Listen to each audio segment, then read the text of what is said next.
Well, we are in session 15 of the book of Deuteronomy, and we'll be covering chapters 31 through 32. You may recall the basic outline. The book of Deuteronomy is sometimes called, it's a book of the law, of course, but it's really a group of sermons, 3 major sermons, and then a few chapters on his last days. And we, of course, in that session. Looking at it another way, as we looked at the outline of the book of Deuteronomy, chapters 31 through 34 are really the arrangements for continuity. We've dealt with God's love for his people, the obligations of that people, the alternatives for God-related people. Now we're really going to we're coming to the end, the chapters 31 through 34. And so chapter 31, passing the baton.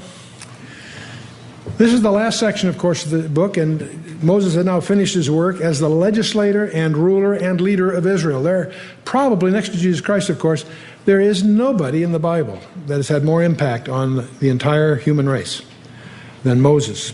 And obviously in the biblical sense, but also even a broader sense. Now he's in a position, God has told him that he's going to die. He's in a position, he had to establish his successor leadership for committing the keeping of the law to the priests. No surprise.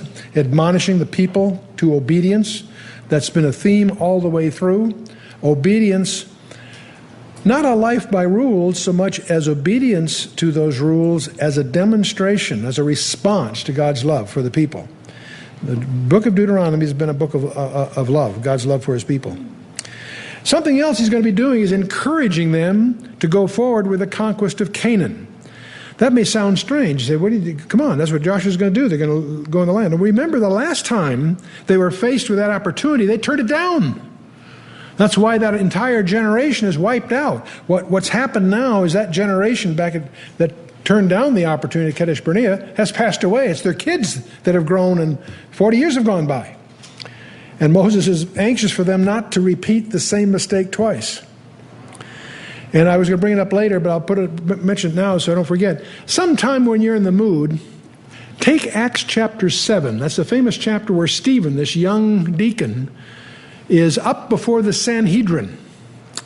And he has the audacity, well, he's Jewish, I should say, he has the chutzpah, to give the Sanhedrin a history lesson of the Bible. And his commentary in chapter 7 of the book of Acts is Stephen's commentary on the Old Testament. It includes, by the way, several surprises. No matter how well you know your Old Testament, there's a couple of things that Stephen brings out that you would not have known just from the Old Testament as we have it. But I don't want to get into that here. What I want you to do is study his sermon or his presentation to the Sanhedrin and outline it for yourself, and you'll discover something very strange that most commentators miss. Because there's so many other details you can get interested in. No, just understand what his argument was. His argument was, in effect, again and again and again, Israel always blows it the first time and gets it on the second. They always blow it the first time, get it, and that's happening here. That's what Moses is concerned about. They blew it at Kadesh Barnea 40 years ago. Don't mess up again. You get the idea? The reason that outline isn't obvious is because the Sanhedrin doesn't let him finish. They take him out and stone him in Acts 7. But if you follow his logic, what Stephen is saying is you didn't recognize the Messiah the first time, but you will the second. And most people miss that, unless you've studied that carefully. But anyway, that's the kind of thought that's going through Moses' mind at this time. And of course, he continually assures them of divine favor and blessing. And he pronounces all this as his parting benediction. In fact, he's going to compose a song. We'll talk about that. So, Deuteronomy 31, verse 1, Moses went and spake these words unto all Israel. They're all assembled here. By the way, let's realize that Moses was 80 years old when he stood before Pharaoh. 40 years have gone by. He's ready to die. He's 120. So, in fact, verse 2, he said to them, I am 120 years old this day. I can no more go out and come in. That's a figure of speech. He obviously can come out and in, but it's a way of speaking that he's, the hinges are getting rusty, as we say sometimes. I think it was Bob Hope said, he said, it's a good day when you get up in the morning and nothing hurts. Anyway, also the Lord hath said unto me, thou shalt not go over this Jordan. And we're going to find out why. In fact, we'll get to it a little later, so I won't detail it now, but I will mention this much of it. It's astonishing to understand why God didn't let Moses enter the land of the promised land, the land of Canaan. He spent 40 years in Midian, backside desert, and 40 years in Egypt, 40 years in Midian, and then he's 80 before Pharaoh, and the Passover and all that business. And then because of the failure at Kadesh Barnea, he's in the wilderness for 40 years. He's got 3 chunks of 40 years each, right? His dream was to take the people into the promised land. And God says, no, buddy, you blew it. So you can see it, but you won't enter in. You want to understand what he did that caused God, here's Moses, this incredibly faithful servant, who's in the penalty box, in effect. We'll talk about that. Thou shalt not go over this Jordan, God said to him. Anyway, the Lord thy God, he will go over before thee. He will destroy these nations from before thee, and thou shalt possess them. And Joshua, he shall go over before thee, as the Lord hath said. You should understand that God chose Joshua. You know, if Moses was picking his successor, it's not likely he would necessarily pick Joshua. Caleb seemed to be a far more aggressive kind of military leader, actually, if you pay attention to the comments. Or he might have picked one of his own family. No, God picked Joshua, and he did well. He did well. But it's clear that Joshua is installed, and it's clear that Moses really endorses that. Verse 4: And the Lord shall do unto them, that is, these nations, they're going to, as he did to Sihon and Og, the kings of the Amorites, and unto the land of them whom he destroyed. You may recall they have had some battles already on the east side of the Jordan. At the Amalekites at Rephidim, in which Joshua showed a lot of leadership. But then also the 2 kings, Sihon and Og. We talked about that before several times during the study of Deuteronomy. Kings of the Amorites. And one of the things, again, I'll alert you to as you study your Bible, find out what you can about Og, the king of Bashan. He's mentioned here and there, and he's always called the king of the what? Anyone? Giants. The king of the giants. It's another reference to Nephilim or Rephaim, if you will. We're going to discover this term Bashan refers to what we call the Golan Heights, and it's a great place for cattle raising. But because it's a great place for cattle raising, I think we as commentators often miss something spookier about the allusion to Bashan. It's the region that was characterized by the Rephaim, the walking dead, these hybrids that were post-flood Nephilim. And it's interesting that Jesus, as he hung on the cross, if you recognize the testimony of Psalm 22, which sounds as if it was dictated by the Lord as he hung on the cross, written 700 years earlier, but the point is, my God, why hast thou forsaken? It opens and closes with his statements. It talks about crucifixion so precisely that there have been articles in medical journals about crucifixion, even though Psalm 22 is written 700 years before crucifixion was invented. It was invented by the Persians and then widely adopted, of course, by the Romans subsequently.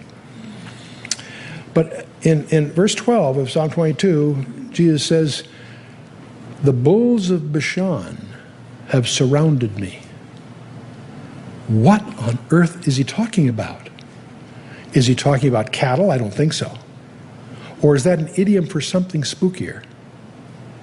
And we're going to run into that in this chapter 2 when we get into this section, when we talk about the tribe of Dan in some strange ways.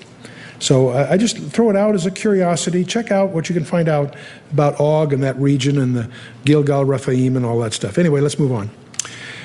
Moses continues, and the Lord shall give them up before your face, that ye may do unto them according to all the commandments which I have commanded you. So here is Moses encouraging, admonishing these people.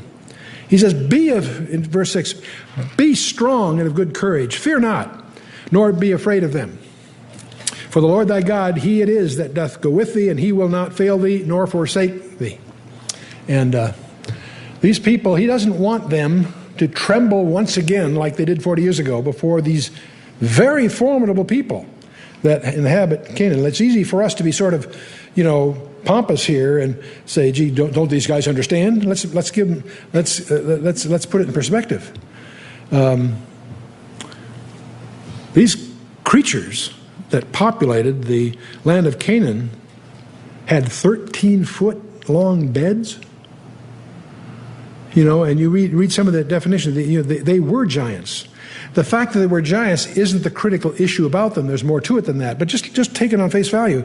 They were formidable. The whole Goliath thing is just a symptom of the sons of Anak. They were at one time typical.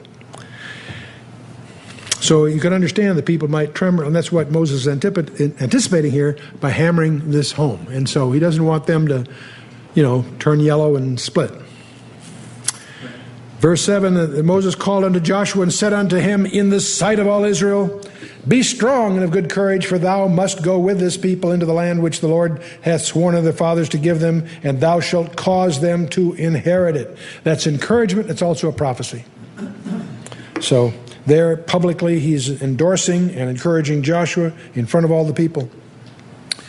"And the Lord, he it is that doth go before thee. He will be with thee, he will not fail thee, neither forsake thee. Fear not, neither be dismayed." So,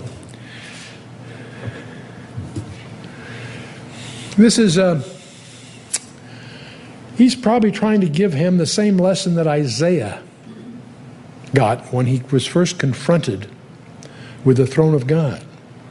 In Isaiah chapter 6, it opens up. "In the year that King Uzziah died, I saw also the Lord sitting on the throne."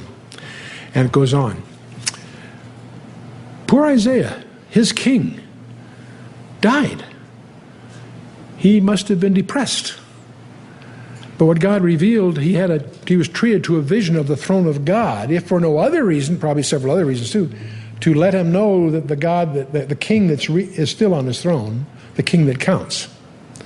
And I suspect Moses is going through the same thing, or at least putting himself in the place of the people. They're going to be without their leader, the leader they've had for over 40 years through the wilderness.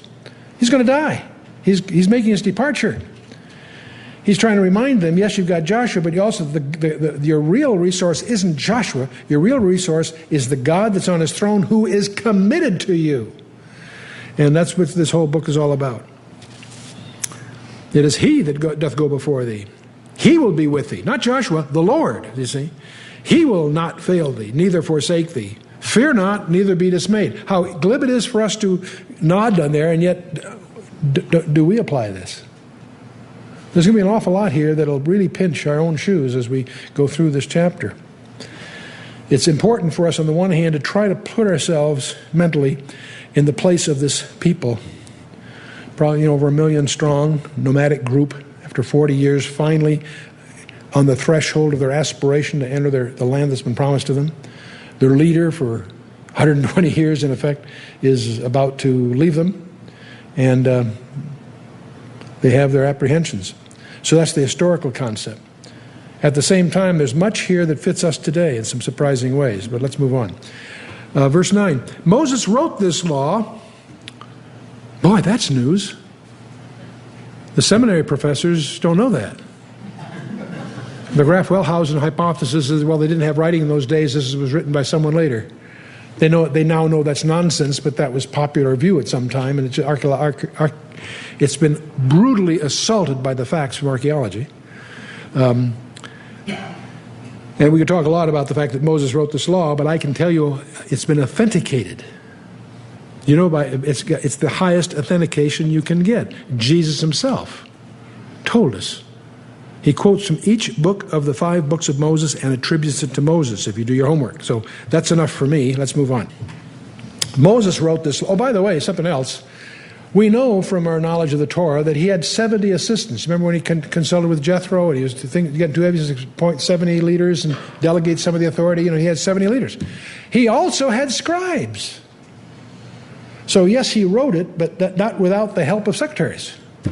Amanuensis is the formal term. And I believe it was those scribes that was scribing it all along for him, that he would edit and control the text, of course, that added the 12 verses that make up chapter 34. People say, well, Moses couldn't have written it because it records his death. Well, that's silly. Moses could have written it because he had all the details of his death before he died. He could have written it prophetically. He didn't have to.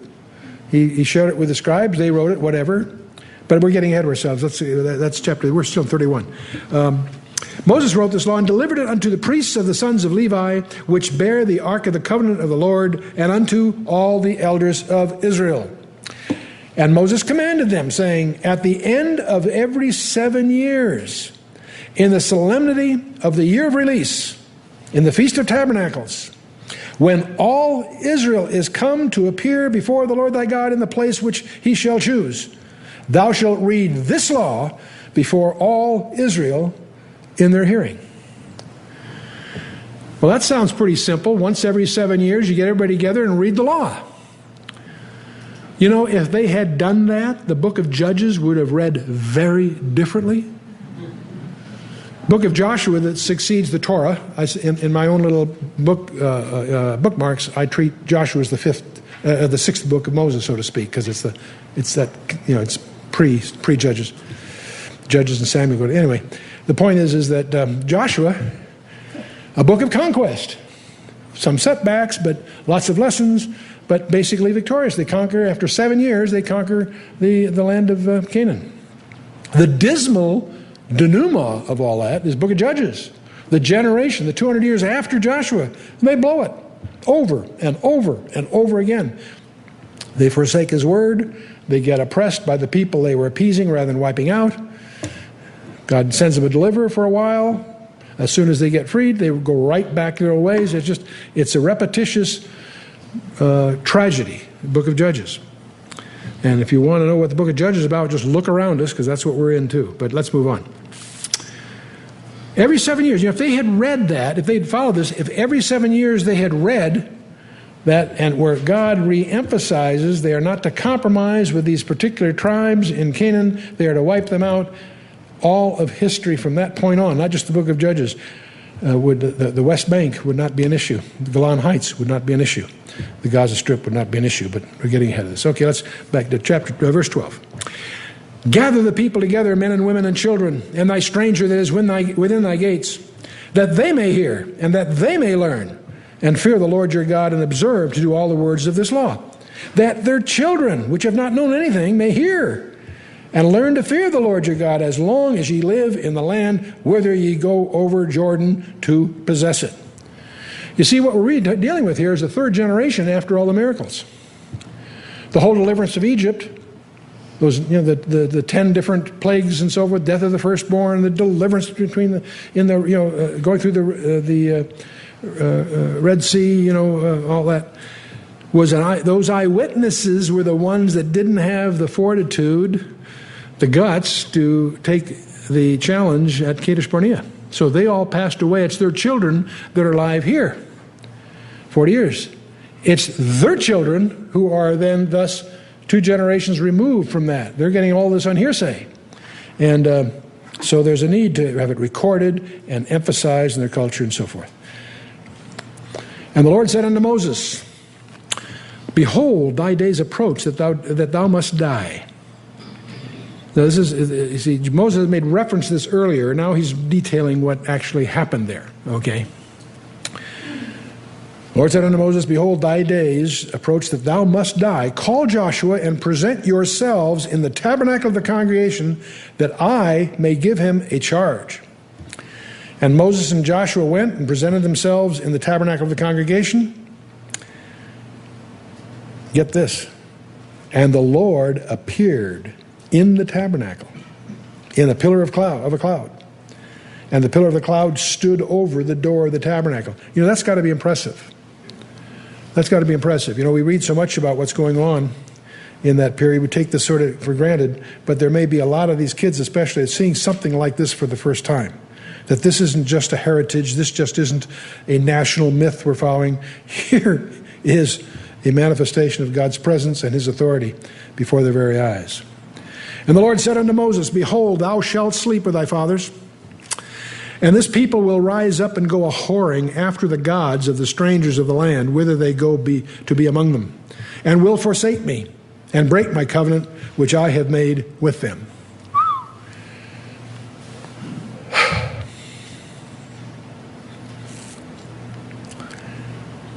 How crushing it must be for God to have gone to these extremes to take care of this people, just hovering over them, taking care of them, knowing that the first chance they get, they're going to blow it. He's predicting their failure. And he's going to talk a lot about that before we're through. Same thing's true of us. We're no better than they are, if even that good. And let me give you simple proof of it. In the millennium, the Lord Jesus Christ will set up his kingdom. He will rule apparently for 1,000 years with no shortages, no want, nothing lacking, with full knowledge of the Lord throughout. The more you learn about the millennium, there's knowledge of the Lord everywhere. There is perfect justice. There's no inequities. And after 1,000 years of this ideal environment, Satan is, oh, by the way, and Satan's not a factor. He is bound. People say we're in the millennium now. I love the way Chuck Smith's rebuttal of that idea. If we're in the millennium, then his chain is too long. No, Satan is out of the picture for 1,000 years. And everything's perfect. And guess what? As soon as Satan is loosed, man still joins a rebellion against God, and at the end, it's some sobering lessons there. See, but for the grace and love of God, we're all condemned, because it's our nature to be at enmity with God, to use Paul's expression. And here, in Deuteronomy 31, God is predicting that this people will rise up and go whoring after the gods of the strangers of the land, whither they go to be among them. And they will forsake me and break my covenant which I've made with them. He knows that. But God loves us so much, he's provided a remedy. But that's a further part of the story. Let's go to verse 17. God says, then my anger shall be kindled against them in that day, and I will forsake them, and I'll hide my face from them, and they shall be devoured, and many evils and trouble shall befall them, so that they will say in that day, are not these evils come upon us because our God is not among us? And I will surely hide my face in that day for all the evils which they have wrought, in that they have turned to other gods. And this is what Hosea talks about, where they will be called, not Ami, but Lo Ami, not my people. Not forever. The good news is it'll turn, but there will be a time that God will appear to have forsaken them. So God continues to Moses, says, now therefore write ye this song for you, and teach it the children of Israel. Put it in their mouths, that this song may be a witness for me against the children of Israel. For when I shall have brought them into the land which I swear unto their fathers, that floweth with milk and honey, and they shall have eaten and filled themselves and waxen fat, then will they turn unto other gods and serve them and provoke me and break my covenant. That's amplifying what he just said. And it shall come to pass, when many evils and troubles are befallen them, that this song shall testify against them as a witness, for it shall not be forgotten out of the mouths of their seed. For I know their imagination which they go about, even now, before I have brought them into the land which I swear. So we're getting into the Song of Moses. That'll be chapter 32 as we get to it. But Moses therefore wrote this song the same day and taught it the children of Israel. And from some other allusions we'll come to, it seems that Joshua was part of the action. Moses wrote it, but Joshua's right there too. He embraces it. The Song of Moses, as it's called.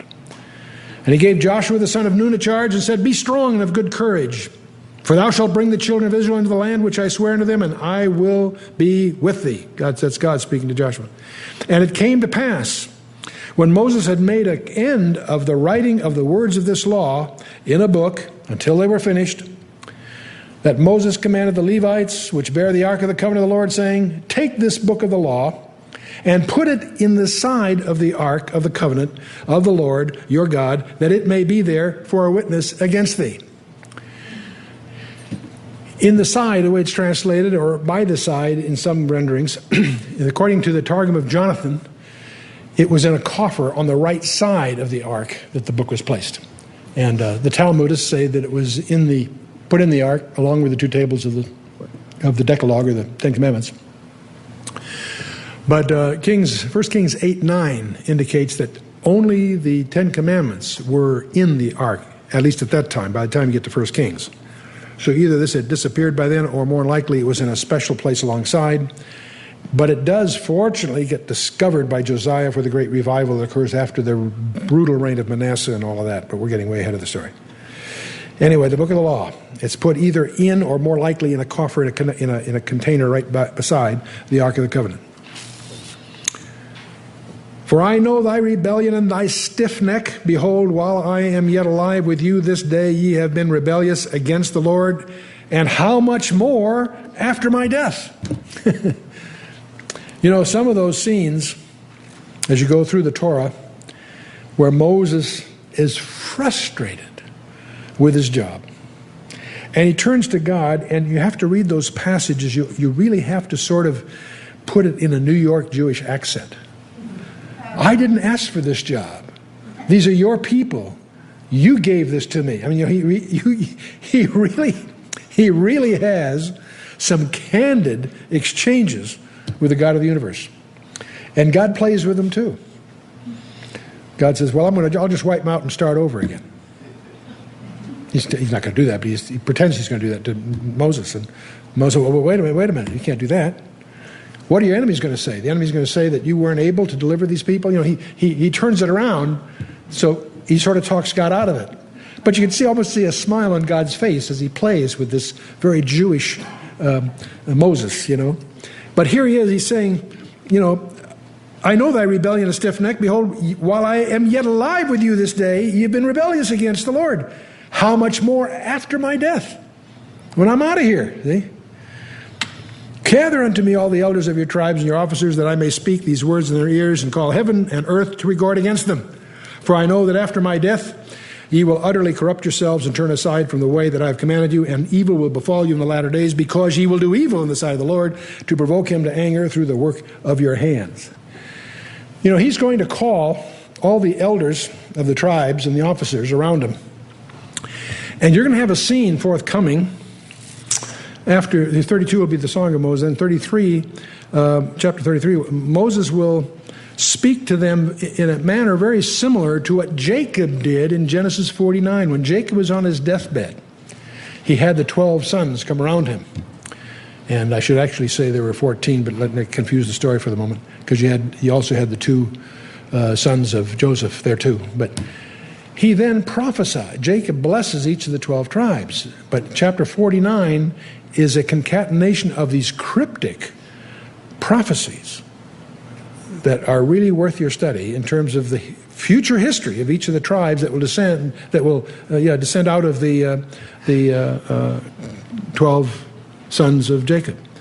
And Moses is going to do a very similar thing. As he calls the elders around, he's going to bless each of the tribes in the very same. There'll be a chapter on that forthcoming.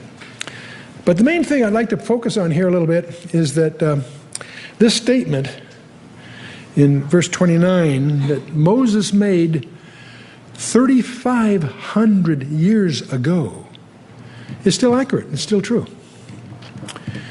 It's been fulfilled quite literally, but it's also true of the entire human family. God has said that mankind, apart from God, will utterly corrupt itself, and he does. And all we need to do is look around and see it around us today. We just read how it's now no longer appropriate to have the 10 Commandments at the rotunda of the courthouse. And while that's going on, the state of California is erecting a monument to the homosexuals in the capital, Sacramento. Something wrong with this picture? You know, and here we are approaching the second anniversary of September 9/11, And the Muslims are celebrating with big spectacles the 19 heroes, the Magnificent 19 as they call them. People say Islam is a religion of peace. That's the biggest piece of propaganda that's punctured by their own celebrations. Celebrating the... it'd be more impressive when they were fighting our armed forces, that they showed some courage and strength. But they're really good at throwing hand grenades into school buses or pizza parlors. But facing a real soldier, they run for their lives. Anyway, let's move on. And Moses spake in the ears of all the congregation of Israel the words of this song until they were ended.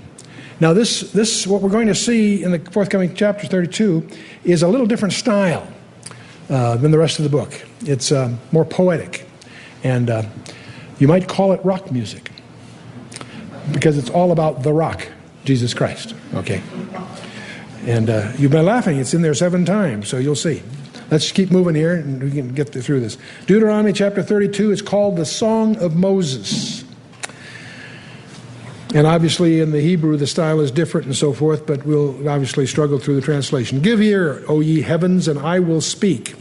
And hear, O earth, the words of my mouth. My doctrine shall drop as the rain, my speech shall distill as the dew, as the small rain upon the tender herb, and as the showers upon the grass.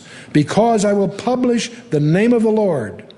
Ascribe ye greatness unto our God. So that's the way it opens. He is the rock. His work is perfect, for all his ways are judgment. A God of truth and without iniquity. Just and right is he. They have corrupted themselves. Their spot is not the spot of his children. They are a perverse and crooked generation. Do ye thus requite the Lord, O foolish people and unwise? Is not he thy father that hath bought thee? Hath he not made thee and established thee? And now, I'll just pause here for a little bit. You know, it's interesting how you can take certain words and just get a Bible dictionary or a Bible handbook and follow this thread through, a concordance. The rock is a symbol. It's repeatedly in the Song of Moses. I think there's at least 7 times it shows up there. And through 2 Samuel, Psalm 18, 71, Yahweh is my rock and my fortress. 2 Samuel 22, and God, the rock of my salvation. Psalm 94, my God, the rock of my refuge, the rock of my strength, in Isaiah. Lead me to the rock that is higher than high. We always sing that out of Psalm 61. And he shall be for a sanctuary, but for a stone of stumbling and a rock of offense. That's a quote out of Isaiah 8:14. It rings familiar in our ears because Paul quotes it in Romans 9:33, and it's also, and 1 Peter also quotes it in his first letter, chapter 2, verse 8. Now here's the one that fascinates me. We'll talk about this several times as we go through here. The rock that was smitten in the wilderness. Do you remember that this happened twice? The first time was in Exodus 17. The people are without water. Moses prays about it. God has him take his staff and strike the rock, and the water comes, and they had living water. And that's all very exciting. Well, later on in Numbers 20, the same situation occurs. The people they're dry, they're thirsty, they need water. And God says to Moses, speak to the rock. By now, Moses is so frustrated with these people. And we're going to read that. I think we developed that later in here. And Moses doesn't handle it the way God instructed. In fact, he strikes the rock a second time. He wasn't supposed to. He's supposed to speak to it.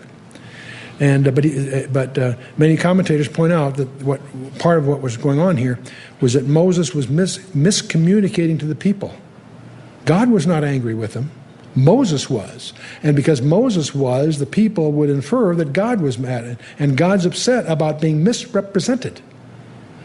That's what the second commandment is all about. Thou shalt not take the name of the Lord thy God in vain. Do not take the authority, the ambassadorship of our God upon you with vacuousness.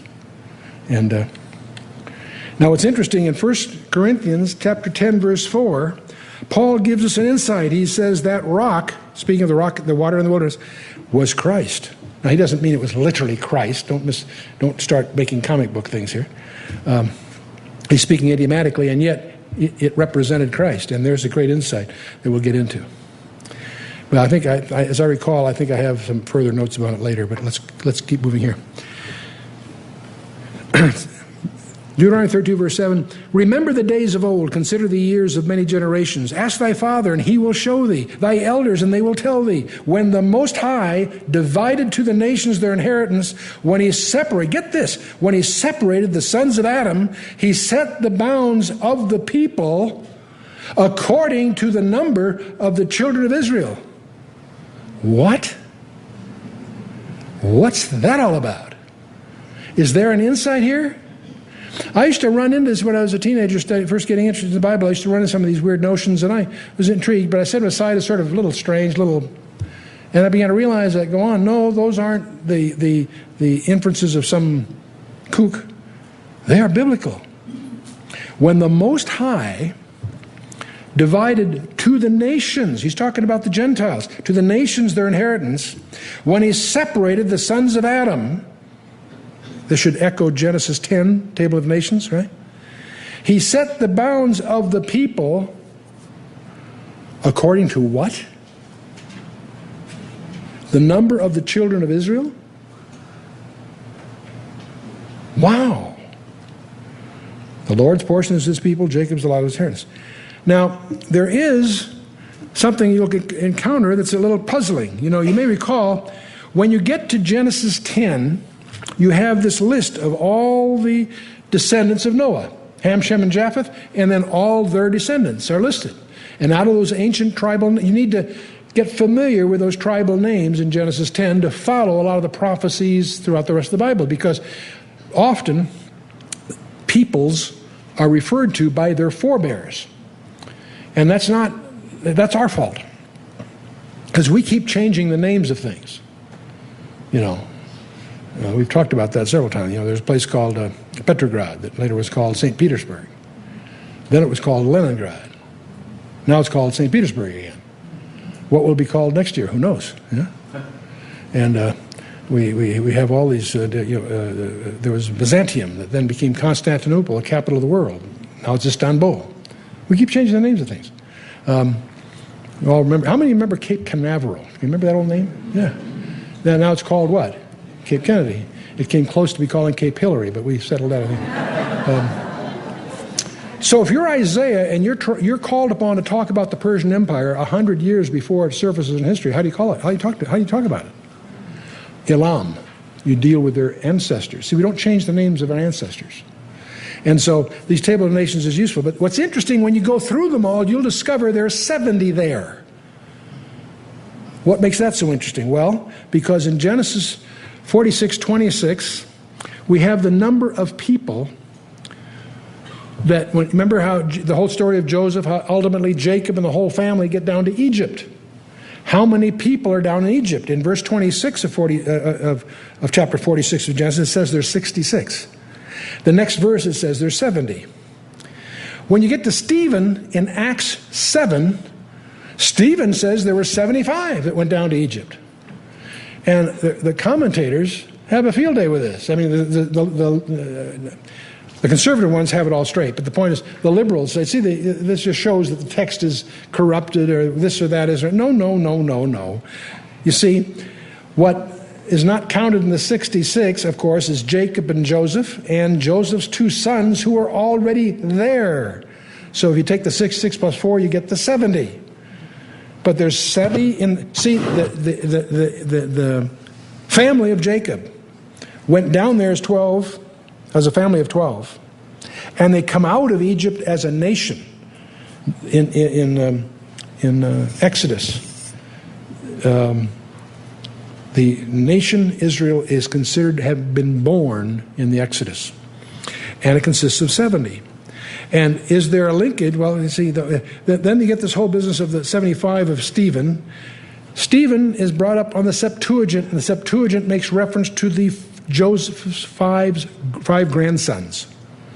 So the total family is 75, okay? No discrepancy. But what's interesting here is you got the nation Israel, and the table of nations both 70. And interestingly enough, from Deuteronomy 32, verse 8, it's clear that's not an accident. It's not just a coincidence. For some reason, it's God's design. And we get hints of that in a spooky way when you go to Daniel chapter 10 and discover that in the hierarchy of Satan's organization, there is a prince of the power of Persia that hinders the angel from coming to Daniel to give him the vision for 21 days. Daniel was fasting for 21 days, and you would jump to the conclusion that somehow Daniel's fasting and prayer was the power that allowed this messenger to break through the resistance of the prince of Persia. But when he gets to Daniel, he says, I'm going to give you a couple of chapters of prophecy coming, but when I go back, I've got to deal with the prince of Persia, and the prince of Greece is coming. Now, the prince of Greece was 200 years later. But you get that glimpse in Daniel 10 that behind the national histories as we know them is spiritual warfare. Spiritual warfare going on that we only get glimpses of from time to time. And let's move on. Verse 10. Speaking of it, he found him in a desert land, and in the waste howling wilderness he led him about, and he instructed him, and he kept him as the apple of his eye. And as an eagle stirreth up her nest, fluttereth over her young, spreadeth abroad her wings, taketh them, and beareth them up on her wings. So the Lord alone did lead him, and there was no strange God with him. He made him ride on the high places of the earth, that he might eat the increase of the fields, that he made him to suck honey out of the rock, and oil out of the flinty rock, and butter of kine, and milk of sheep, and with fat of lambs, and rams of the breed of Bashan, and goats, and the fat of kidneys of wheat, and thou didst drink the pure blood of the grape. But Jeshurun, now Jeshurun is a poetical name for the people of Israel. It's normally used as a term of affection. But here you can easily infer that it is, by the way, it means the dear, upright people. But here you suspect it may be used reproachfully, maybe even you could say sarcastically. But Jeshurun waxed fat and kicked, and thou art waxed in fact, thou art grown thick. Thou art covered with fatness, for he forsook God which made him, and lightly esteemed the rock of his salvation. You know, I'm always torn as I go through this, because on the one hand, you could spend some energies trying to create the historical context of all this going on, and that's constructive. But as I stumble on verse 15, it brings me to the reality, this is us. This is the body of Christ in the United States. We've waxed fat and kicked. We've grown thick. Thou art covered with fatness. And I'm not speaking of diets here. I'm speaking of just our self-indulgence. Then he forsook the God which made him. We have a national culture that's based on the premise that a creator wasn't necessary. It all happened by randomness. You've got to be kidding. That's the most insulting alternative to God you can imagine. And lightly esteemed the rock of his salvation. Boy. They provoked him to jealousy with strange gods, and abominations provoked they him to anger. They sacrificed unto devils, not to God, to gods whom they knew not, to new gods that came newly up, whom your fathers feared not.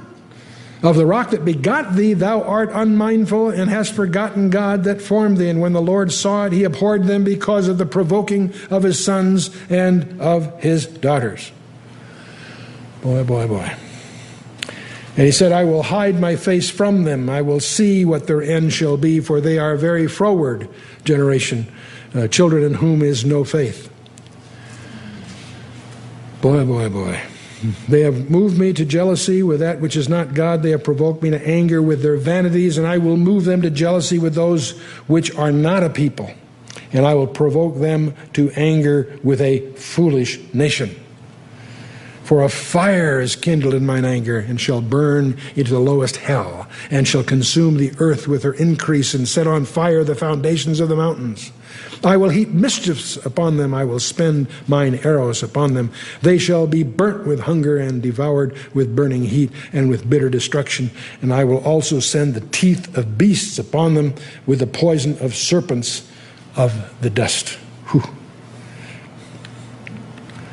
The sword without and the terror within shall destroy both the young man and the virgin, the suckling, also with the man of gray hairs.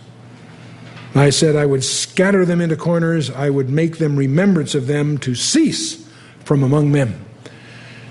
See, Israel for a while will be removed from God's kingdom, is what he's saying. A no people. This is echoes Hosea chapter 1 and chapter 2. The lo ami, if you will. But his redemptive revelation will increase. He will reveal that there will be a time that they will be returned. And Paul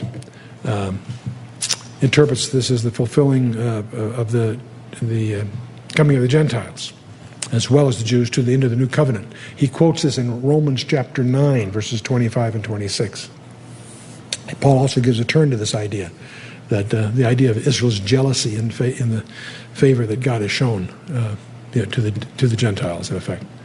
And but it's clear that God's redemptive mercy and blessing will lie beyond the predicted cursing of Israel. And that's what follows here is from verse 26 and following here. Were it not that I feared the wrath of the enemy, lest their adversaries should behave themselves strangely, unless they should say, our hand is high, and the Lord hath not done all this. You know, it's interesting that God's glory is at stake when you consider the annihilation or complete destruction of Israel. Now, how interesting it is to stop and think about that a minute. See, if Israel's enemies are successful, then the enemy would triumph and boast over his victory. It's interesting to really understand that God's glory is all tangled up in his commitment to Israel. So yes, he will judge them. Yes, he will punish them. Yes, there will be a great tribulation period. Will they be wiped out? No. They can't be. The glory of God is inextricably linked to their survival. People often, and I have to admit, sometimes you read the news, and as you really start looking at what's going on, you wonder, gee, is Israel going to survive all this? And then you have to stop back. Wait a minute. He that keepeth Israel will neither slumber nor sleep, the psalmist tells us. But God is frustrated with them. If he's frustrated with them, how can you imagine how he must be with us? Verse 28, for they are a nation void of counsel, neither is there any understanding in them. Oh, that they were wise, that they understood this, that they would consider their latter end. You can hear God's frustration in these words. How should one chase 1,000 and two put 10,000 to flight, except their rock had sold them and the Lord had shut them up? For their rock is not as our rock, even as our enemies themselves, being judges. For their vine is of the vine of Sodom, and their fields of Gomorrah. Their grapes are grapes of gall, and their clusters are bitter. Their wine is the poison of dragons, and the cruel venom of asps. Is not this laid up in store with me, and sealed up among my treasures? To me belongeth vengeance and recompense. Their foot shall slide in due time, for the day of their calamity is at hand, and the things that shall come upon them make haste. Now, this may sound, verse 35 here may sound familiar to you, and that's because it's quoted in Romans 12:19 and Hebrews 10:30. Vengeance is mine, saith the Lord. And that quote twice in the New Testament comes from verse 35 here in Deuteronomy 32. To me belongeth vengeance and recompense. For the Lord shall judge his people and repent himself for his servants when he seeth that their power is gone and there is none shut up or left. And he shall say, where are their gods, their rock in whom they trusted? which did eat of the fat of their sacrifices and drank the wine of their drink of offerings, let them rise up and help you and be your protection. See now that I, even I, am he, and there is no God with me. I kill and I make alive. I wound and I heal. Neither is there any that can deliver out of my hand. Whew. For I lift up my hand to heaven and say, I live forever. And if I whet my glittering sword and mine hand take hold on judgment, I will render vengeance to mine enemies and will reward them that hate me. I will make mine arrows drunk with blood, and my sword shall devour flesh, and that with the blood of the slain and of the captives from the beginning of revenges upon the enemy. Rejoice, O ye nations, with his people. For he will avenge the blood of his servants and will render vengeance to his adversaries and will be merciful unto his land and to his people. And Moses came and spake all the words of this song in the ears of the people, he and Hoshea, son of Nun. Hoshea is just another rendering of Joshua, Yehoshua. And so it is significant that Joshua was associated with Moses in the proclaiming of this song to Israel. And because it's another way of the transfer of leadership. But there's a passion here and a judgment and a prophecy that warrants our attention. And Moses made an end of speaking all these words to all Israel. And he said unto them, set your hearts unto all the words which I testify among you this day, which ye shall command your children to observe to do, all the words of this law. For it is not a vain thing for you, because it is your life, and through this thing ye shall prolong your days in the land whither ye go over Jordan to possess it. So the Lord spake unto Moses that selfsame day, saying, get thee up unto this mountain, Abarim, unto Mount Nebo. Abarim is the range, if you will, unto Mount Nebo, which is in the land of Moab, which that is over and against Jericho. And behold the land of Canaan, which I give unto the children of Israel for possession. And die in the mount whither thou goest up, and be gathered unto thy people, as Aaron thy brother died at Mount Hor, and was gathered unto his people. See, Aaron had been also informed that he and Moses would not enter the land, and he died earlier in Numbers 20. And it's mentioned and so forth. Now, Mount Nebo is about 2,740 feet above sea level, but that's misleading because it overlooks it's about 12 miles east of where the Jordan enters the Dead Sea. And the Dead Sea is 1,292 feet below sea level. So the difference is more like 4,000 or 5,000 feet, really. You realize that the Israeli Air Force, to my knowledge, is the only Air Force in the world that has special altimeters, because they have to be capable of flying below sea level as they go up the Jordan Valley. And whenever we're going from Nazareth to Galilee, we usually go up the coast and hit Carmel, and then go across to Nazareth, and then down to spend a few days in the Galilee area. And whenever we're on the bus going from Nazareth down to Galilee, there's a place at which there's a sign that says you're going below sea level. And I always warn the little old women on the thing to roll up the windows because we're going below sea level. And they actually, some don't pay, they actually start to realize I'm pulling their leg, you know.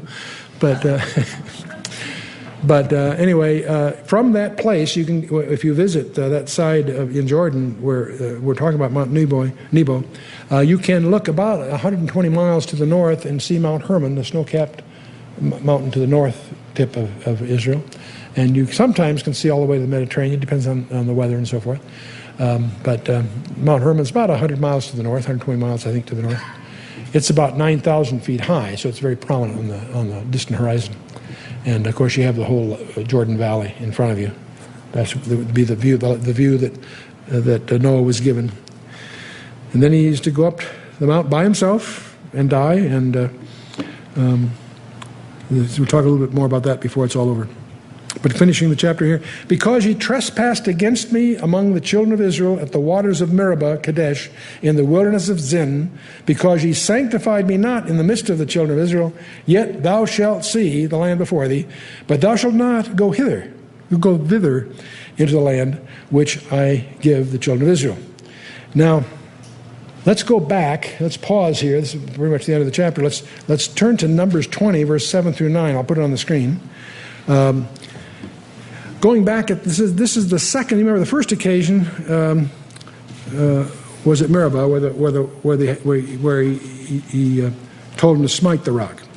This is the second occasion, Numbers 20, starting to pick it up about verse 7. The Lord spake unto Moses, saying, Take the rod, gather thou the assembly together, thou and Aaron thy brother, and speak ye unto the rock before their eyes. And it shall give forth his water, and thou shalt bring forth to them water out of the rock, so thou shalt give the congregation and their beasts drink. A couple of interesting things. He was supposed to speak to the rock. You notice something else that you pick up in the English translation here? Speak unto the rock before their eyes, and it shall give forth his water. I think that's interesting. On its own, I wouldn't say much, except Paul says the rock was Christ. So that's kind of interesting.